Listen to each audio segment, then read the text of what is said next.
மலையை தூக்கிட்டு வந்தது காவடியா அவன் கொண்டு வந்தது.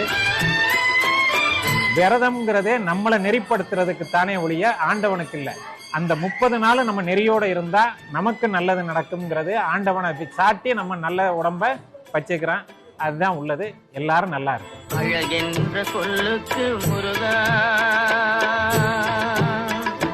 வணக்கம். வெற்றிவேல் முருகனுக்கு அரோகரா. என்னுடைய பேர் இளங்கோ, நேமங்கோயிலை சேர்ந்தவன். எனக்கு இப்போ வயசு 72. ஒரு 45 வருஷம் நடந்திருக்கேன். ஒரு 33 வருஷம் மௌன விரதமா போயிருக்கேன். எங்க ஊர்ல இருந்து காவடி எடுக்கும் போது மௌனத்தை ஆரம்பிப்பேன். அங்க காவடி செலுத்தும் போதே மௌனத்தை முடிப்பேன்.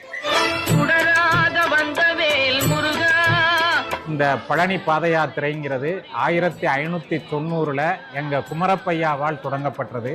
கிராமடத்துல இருக்க ஈசானிய குருதேசிகருங்கிறவரு நம்ம சக்கரக்காடி கட்டி முருகனுக்கு போனால் ரொம்ப சிறப்பா இருக்கும், உங்க குளம் தலைக்கும்ன்றாங்க. இந்த சர்க்கரையின் மகத்துவம் என்னன்னாக்க எந்த காலத்திலையும் கெட்டு போகாது. எல்லா காவடி பிள்ளைகளுடைய சர்க்கரையும் வாங்கி பழனி ஆண்டவருக்கு சர்க்கரையில அபிஷேகம் பண்ணி எல்லாரும் சர்க்கரை மாதிரி மனசு கெட்டு போகாம பழனி ஆண்டவருக்கு என்னைக்குமே தொண்டு செய்யணுங்கிற எண்ணத்துல ரொம்ப சிறப்பா நடந்துகிட்டு இருக்கு. அந்த சர்க்கரை காவடியை கட்டி நம்ம கொண்டு போய் முருகனுக்கு சர்க்கரையத்தான் அபிஷேகம் பண்றது. ஆனா பழனிக்குன்னு முத எடுத்தது நம்ம நகரத்தார் காவடி தான்.